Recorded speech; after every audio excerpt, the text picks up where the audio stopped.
Como que vocês estão? Sejam muito bem-vindas e muito bem-vindos a mais um vídeo aqui do canal. E hoje nós vamos falar sobre o caso da Ana Hickman, falando um pouco sobre tudo que ela está vivendo nos últimos dias, envolvendo a violência doméstica, envolvendo o divórcio e tantos outros pontos. Eu fiz uma lista aqui de pontos para tratar com vocês, porque eu acredito que esses casos mais midiáticos, eles podem ser de grande valia para que outras mulheres tomem conhecimento sobre algumas situações, já que infelizmente as histórias apenas se repetem independentemente de classe social, de cor, de onde você mora e de quanto dinheiro você tem na conta.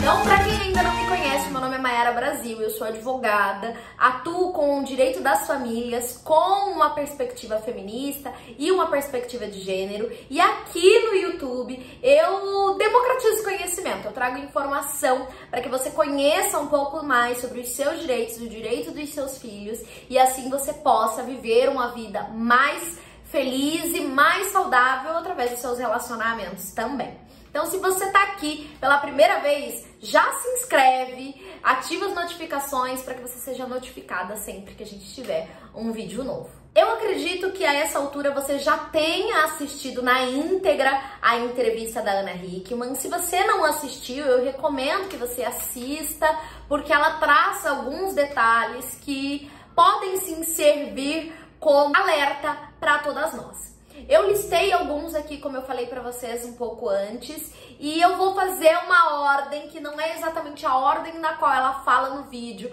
mas que eu acredito que vai fazer bastante sentido nessa ordem que eu vou trazer. Primeiro ponto, então, que eu quero falar com vocês, que me chamou muita atenção na fala da Ana, é que ela vem de um lar violento. Ela presenciou inúmeras vezes o pai dela sendo violento. Inclusive, ela mostra uma cicatriz que ela tem na mão, que foi de um episódio em que ela interviu para defender a sua mãe e uma porta quebrou na mão dela e cortou, e ela tem essa cicatriz até hoje na mão. E por que eu quero começar falando sobre isso? Porque quando a gente atua no direito das famílias, a gente se depara de uma forma muito presente com famílias em que a violência é presente. E que muitas vezes até alguns juízes tentam separar a figura do marido, do agressor, do abusador, do pai. Muitas vezes a gente é levado aí em alguns processos a imaginar que não, o cara só não foi um bom marido, mas ele é um bom pai. Ah, ele só bateu na mãe da criança, mas ele pode ser um bom pai.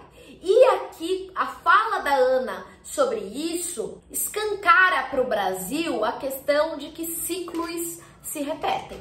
Então, infelizmente, crianças que vivem em um lar onde a violência ela é recorrente, elas são sim mais propensas a serem inseridas em um relacionamento agressivo e violento. Ah, Mayara, mas está dizendo que toda criança que viu o pai bater na mãe vai apanhar no relacionamento? Não, não é isso que eu estou dizendo. Eu estou dizendo que esta criança, muitas vezes, ela é levada a crer que aquilo ali é normal, ou ela cria uma aversão tão grande àquela situação, acha que nunca vai passar por aquilo, e quando ela se vê numa situação de um relacionamento abusivo, ela se recusa a acreditar.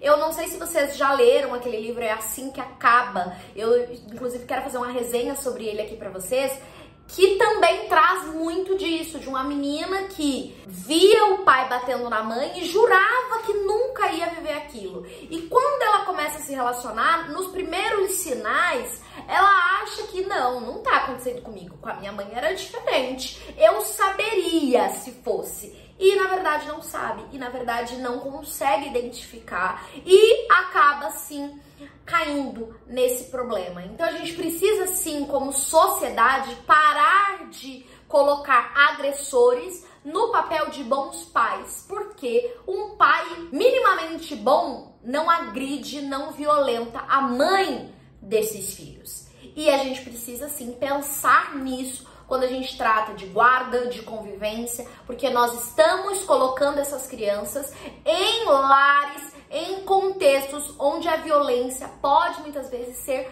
normalizada. E a gente coloca essa criança numa posição desse ciclo se repetir lá na frente, o que é muito perigoso. E aí eu já entro no segundo tópico que eu destaquei ali da entrevista dela, em que ela conta um pouco sobre o casamento, né? E aí tem várias outras entrevistas onde ela fala sobre isso, que ela se casou muito nova com ele. Então ela tinha 16 anos e ele tinha 26 anos. E ela se casou por conta de trabalho, para que ela pudesse aí viajar, para atuar como modelo em outros países, ela precisaria ser emancipada e o casamento supriria essa emancipação. Então ela se casa muito nova, vindo de um contexto de família violenta, e ela até fala que começa a trabalhar muito cedo porque ela precisa ganhar dinheiro para ajudar a mãe a sustentar a casa, uma vez que essa mãe divorciou-se do pai dela. Você percebe como o lar violento, ele coloca essas crianças e adolescentes em situações que um lar saudável não colocaria. E é por isso que a gente bate tanto nessa tecla de que é muito perigoso o convívio com homens agressivos. Então ela se casa muito nova e pra mim aqui já existe um grande alerta vermelho, porque um homem de 26 anos se interessa por uma menina de 16 anos. Pra mim, assim, sinceramente, não tem como algo de bom sair disso. Eu acredito que diferenças de idade, elas podem existir, mas que em algumas fases da vida é muito difícil, né? E aí você pega um homem mais experiente e uma menina que pode muito facilmente ser manipulada. E aí você percebe no decorrer da entrevista que ela fala muito sobre isso. Então, ele controlava as vontades, ele controlava os dias que ela trabalhava, ele controlava o que ela comia, ele controlava os lugares que ela ia. E nesse contexto, afastando pessoas próximas, afastando familiares, que é o grande plano de fundo de um relacionamento abusivo. Por quê? Existe um excesso de controle e existe um afastamento de pessoas que possam alertar essa mulher. Então você percebe que com o passar dos anos já vai sendo construída essa relação violenta e abusiva que hoje a gente está aí presenciando a âmbito nacional. E aqui fica mais uma vez esse alerta para nós mulheres. O excesso de controle não é cuidado, o excesso de controle não é amor. Se você não pode controlar ou decidir quando você trabalha, como você trabalha, o que você come, quando você come, com quem você se relaciona, quando você está com pessoas da sua família, isso é sim um grande problema nesse relacionamento. Da mesma forma como o afastamento de familiares, que acaba sendo ali uma forma de isolamento, para que você viva única e exclusivamente em função do agressor. E um outro ponto que a Ana traz na entrevista é de que ele sempre foi grosso, ele sempre foi preconceituoso, ele sempre fez comentários sobre as pessoas ao redor. Então, a funcionária que estava gorda, tal pessoa. Então, o cara que destrata pessoas ao seu redor, ele não é um bom cara para você se relacionar. O cara que é rude com todo mundo ao redor dele, ele não será um príncipe dentro de casa. Então, mais um ponto de alerta para você. Se esse cara com quem você está começando a se relacionar, ou se você já se relaciona, ele é rude com todo mundo, uma hora essa rispidez e essa grosseria também vão respingar em você, e é importante que você esteja atenta para saber se esse relacionamento realmente merece ou não continuar. E nesse mesmo sentido, ela traz ali que a relação já era problemática verbalmente, né? Então, que ele dizia que ela estava gorda, que ele dizia que ela tinha que colocar um silicone, que ela estava velha. Então, tinha essa campanha para que ela se enxergasse de uma forma diminuída, para que a autoestima dela fosse minada. Então, uma espécie realmente de violência psicológica. já existia.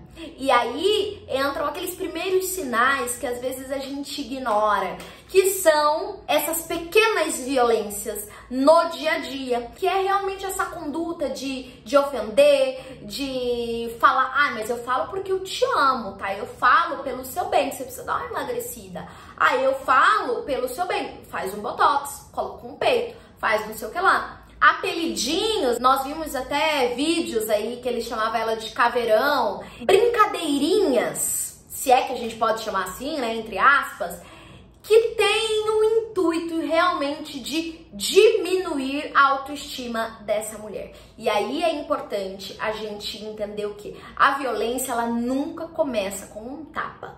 A violência nunca começa com um soco na cara.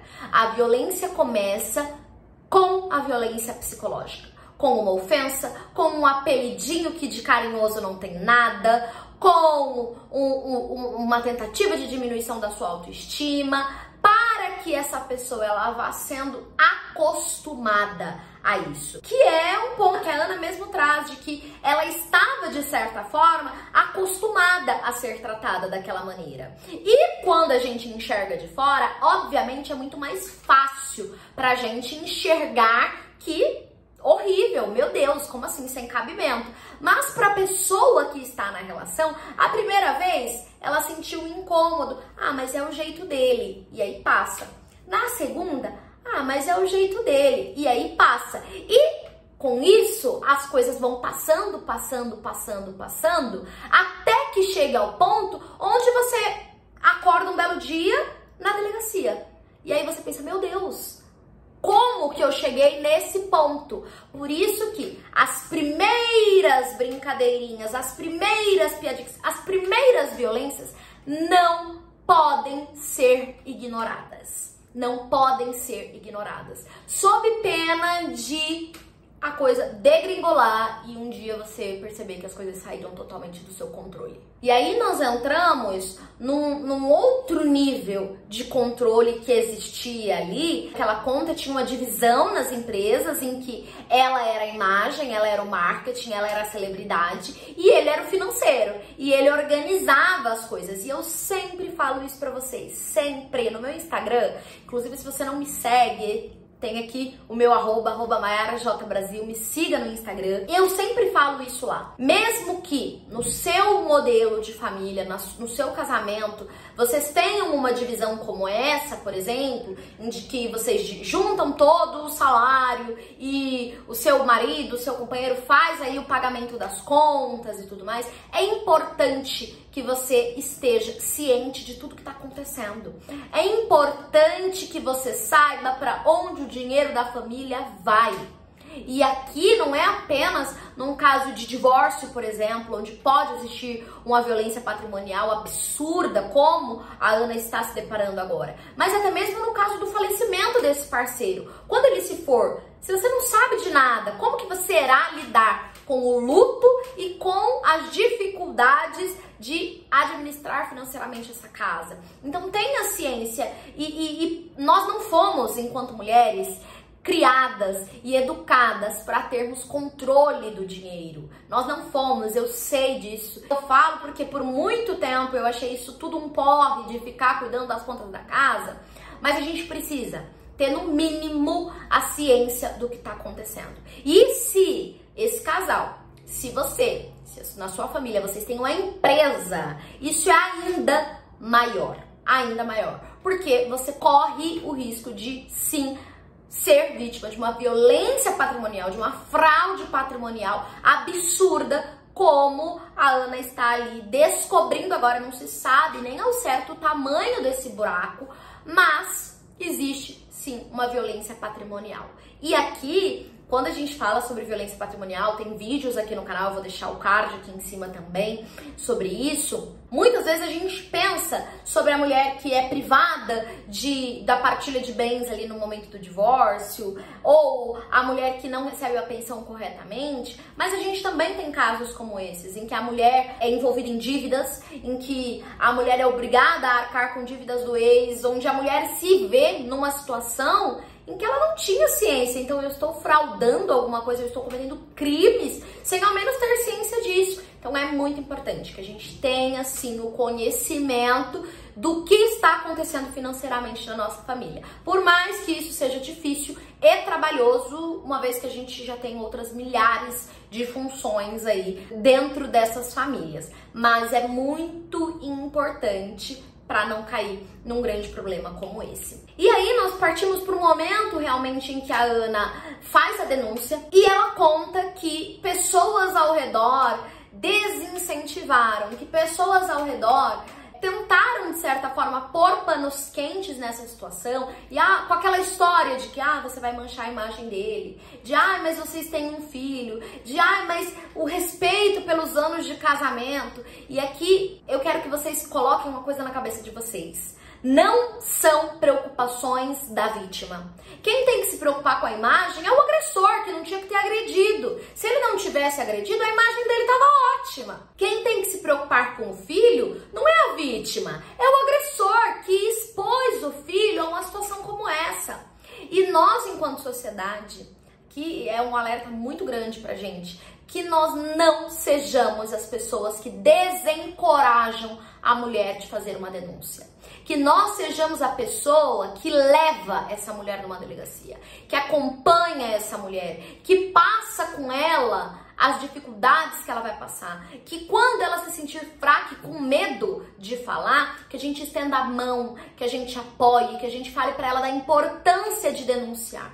E que não sejamos as pessoas que, mas amiga, tem certeza? Mas é só o jeito dele. Mas amiga, nossa, já pensou a mídia toda em cima de você? Já pensou toda a comunidade? Já pensou todo o pessoal da igreja? Já pensou as pessoas na vizinhança ficando sabendo que parou polícia na sua porta? Não seja essa pessoa. Não seja essa pessoa, pelo amor de Deus. Seja, sim, a pessoa que incentiva essa mulher a tomar uma atitude para se proteger, para proteger os seus filhos. E para afastar esse agressor, mandar ele bem longe, para bem longe. E na entrevista, a Ana deixa muito claro ali o quanto isso é difícil para a mulher. O quanto é vergonhoso, o quanto é delicado você fazer um exame de corpo de delito, você ir para um hospital, você se deparar numa delegacia, você ter que responder perguntas, você ter que se expor, você ter que expor a sua relação. Não é um momento fácil para essa mulher. E aí entra a importância de sermos uma rede de apoio, de realmente acolhermos, acreditarmos, ouvirmos, abraçarmos e incentivarmos essa mulher que já está passando por um momento tão difícil, tão delicado, de expor toda essa situação e de pedir ajuda, de pedir socorro. E a Lei Maria da Penha está aí para isso. Eu tenho aqui, inclusive no canal, uma série de vídeos que eu vou deixar para vocês aqui, que eu nunca sei onde, sobre a Lei Maria da Penha, para que vocês assistam, para que vocês se informem, porque esse tipo de conhecimento, ele é poderoso para as mulheres. E um outro ponto que a Ana traz aí no vídeo é de que ela pediu o divórcio pela Lei Maria da Penha. E aí muita gente ficou, mas o que isso significa? Quando a gente pede o divórcio pela Lei Maria da Penha, isso significa que esse divórcio é solicitado diretamente na vara de violência doméstica. Ou seja, aquele mesmo juiz ou juíza que está analisando ali a medida protetiva, tudo aquilo que envolve a violência, já analisará e concederá para essa mulher o divórcio, porque ele estará então diante de todas as evidências de que esse casamento ele não pode mais continuar, porque é perigoso para essa mulher, é perigoso para essa família. Então esse divórcio ele é feito com muito mais rapidez. E quando não é assim, e o divórcio é feito na vara de família, mesmo sendo um direito potestativo, ou seja, basta uma das partes querer que as duas estão divorciadas, muitos juízes não concedem esse divórcio como uma liminar. Por exemplo, você precisa que a outra parte seja citada, se manifeste no processo. E isso, gente, pode demorar coisa assim de 3 meses a 2, 3 anos, tá? E a pessoa tá ali ainda casada. Então, o divórcio pela Lei Maria da Penha, quando existe violência doméstica, ele é muito mais rápido e é um instrumento que nós mulheres sim podemos utilizar. E o último ponto que eu quero falar com vocês não está relacionado à entrevista da Ana Hickman, mas sim às notícias que surgiram depois disso, de que o bonito do Alexandre está abrindo um processo de alienação parental, pois diz que a Ana Hickman está dificultando o convívio dele com o filho. E aqui fica um alerta. Este é o script perfeito do abusador. Ele agride, aí ele se afasta, né, da família, ele tem essa medida protetiva. A primeira artimanha que ele vai usar é a lei de alienação parental. E aqui eu faço um convite para você muito especial. Acabando esse vídeo, assista a videoaula que temos aqui no canal sobre a lei de alienação parental, para que você entenda o porquê essa lei não defende crianças e adolescentes de maneira nenhuma. É um vídeo longo, é um vídeo extenso, mas vale a pena cada minuto da sua atenção. E é isso que a Ana está agora enfrentando. Terá que enfrentar, além de uma batalha judicial relacionada ao divórcio, à violência doméstica, ela terá também essa batalha relacionada aos direitos do filho, alienação parental, guarda, convivência e tudo isso que milhares e milhares de mulheres enfrentam diariamente no Brasil. Não é uma situação fácil, mas existem caminhos a serem traçados, existem defesas que podem ser conduzidas. Então, se você, mulher que está assistindo esse vídeo, está passando por uma situação semelhante da Ana Hickman, procure ajuda especializada. Entre em contato, se consulte com um advogado especialista, contrate uma boa equipe para te auxiliar, para que você consiga garantir os seus direitos e os direitos dos seus filhos. E que a gente tenha sempre em mente que a vida começa depois que a violência termina. Eu desejo grandemente que a Ana consiga contar um final feliz para essa história e que a história dela sirva de motivação para tantas outras mulheres que ainda estão inseridas em relacionamentos violentos e abusivos e que, já que infelizmente ela passou por isso, ela consiga encorajar tantas outras mulheres. E se esse vídeo foi bom para você, eu te peço o favor de compartilhar com as suas amigas, de disseminar essa informação. E se você não tiver nenhuma amiga para compartilhar, deixa um comentário aqui embaixo para o YouTube entender que esse vídeo é relevante e ele mesmo entregar para outras mulheres, que não te custa nada, mas ajuda bastante a disseminação da palavra desse vídeo.